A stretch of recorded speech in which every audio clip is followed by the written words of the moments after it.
What were you told when the guards exiled you? Oh, scraps of nonsense. I woke to screaming. A man grabbed me, said I was an immediate danger to my father. Ha! Horse pucky! Mercian soldiers then shackled me, rode me blindfolded to the River Wash, and told me plainly, start anew elsewhere or face death in Lincolnshire. What did they mean? Oh, some nonsense about me praying for his death. Hungry for his...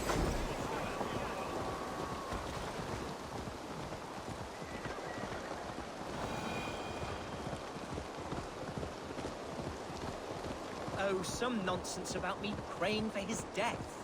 Hungry for his inheritance. Speak plainly, Humboldt. I can't help you if I don't know the full story. You hold no grudge against your father? No, never. No, I suspect. Here's Lincoln. The city of my birth, the cauldron of my present sorrows. Bring away, there!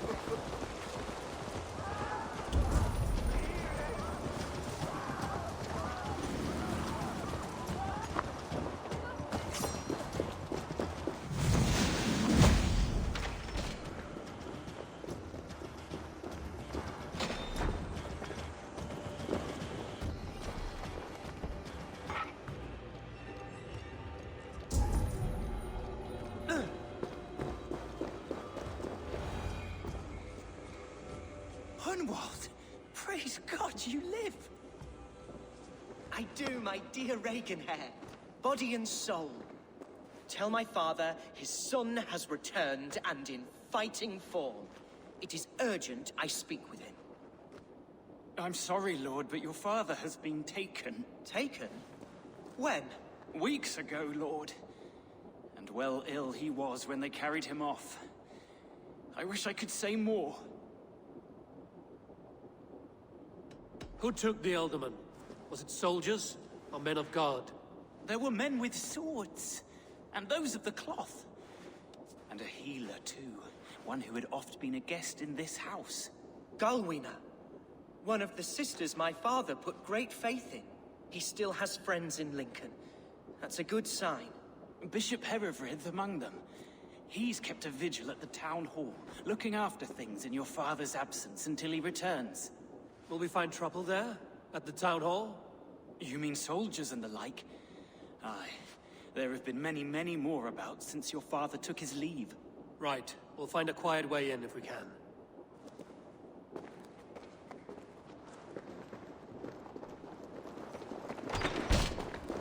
Who was that fellow? Reaganhair? He's an old fixture of my family's house.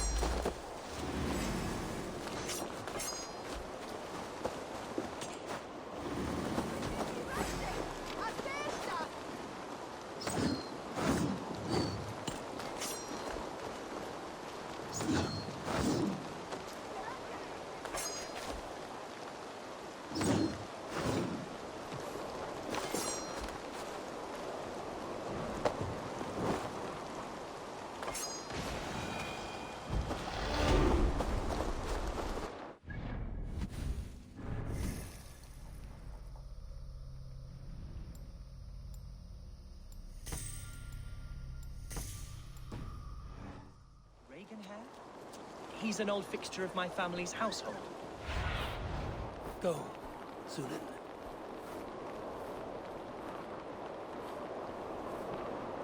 Reaganhair? He's an old fixture of my family's household.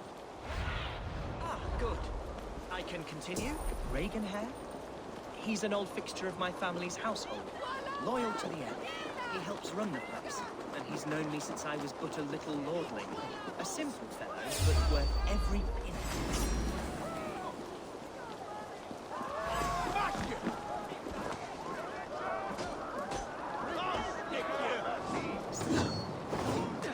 There's damp on the air.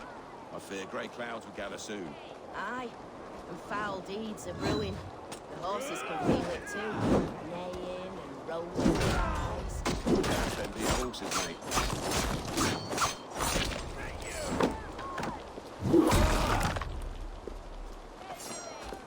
Not the birdie off its perch!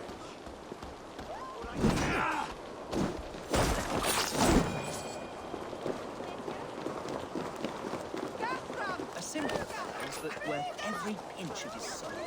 Lincoln seems a good place to trade. Does he? The market is flush with goods. Yes, it must be. Growing up, we never wanted for anything in my father's home.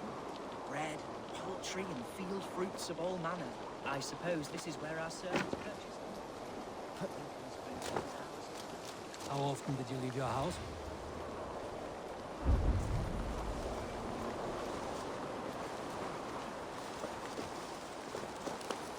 How often did you leave your house, Hunwald?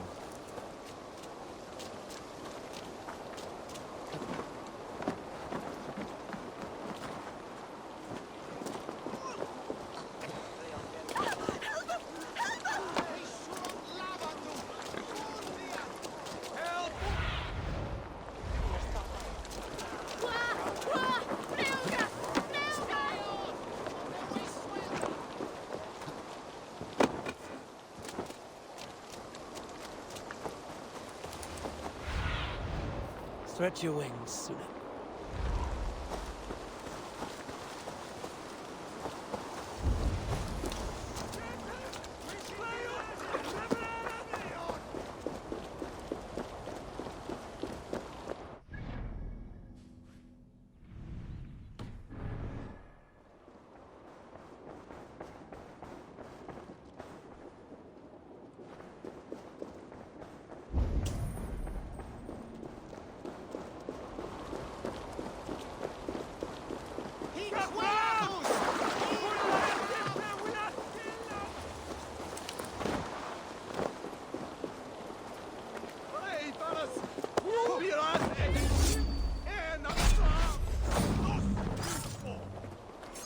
No escape, Spectre!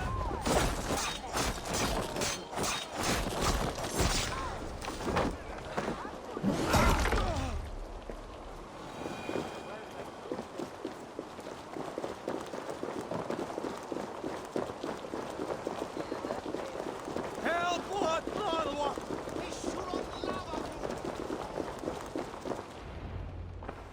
Archer, Herevri, tell Lord Hunbeor his son has returned. My lord, you're well. Lord Hunward, you should have sent forewarning of your return to avoid the violence that dogs you. Lives might have been spared. Why so surprised to see my return, Bishop? Was I rumored dead? Oh, worse than dead. It is my reluctant duty to report the rumor that you were lost in the north, bedding a Dane on some squalid farm.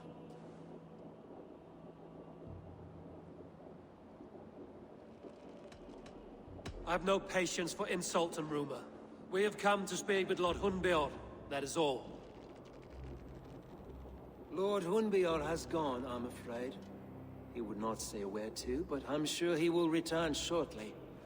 Once the storm has passed. What on earth do you mean by that? What storm? Your father feared for his life, Hunwald. In his weakened state, he could not defend himself. Not against a Dane, certainly. How dare you? Eivor is above reproach. See this from my view, Hunwald. You arrive after a strange absence, with a hired Viking in tow demanding to see your father. This does not, in my estimation, imply benign intentions.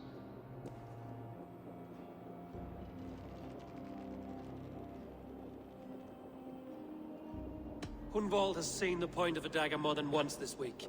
I'm only here to protect him.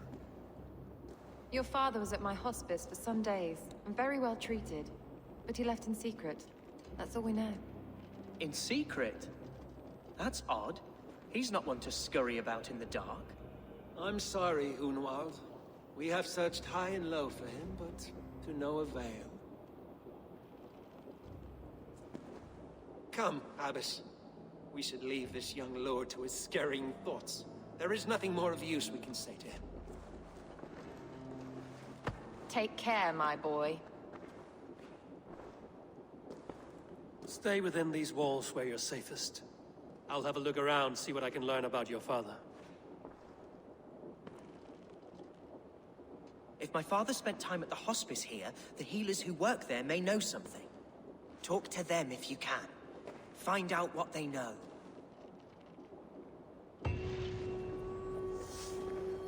Something on your mind? Eivor, I realize the strides you've taken to aid me. My oath to you will last an eternity. You'll owe me a blood oath when all our work is done. Blood? Dear Lord. Wait here till I return.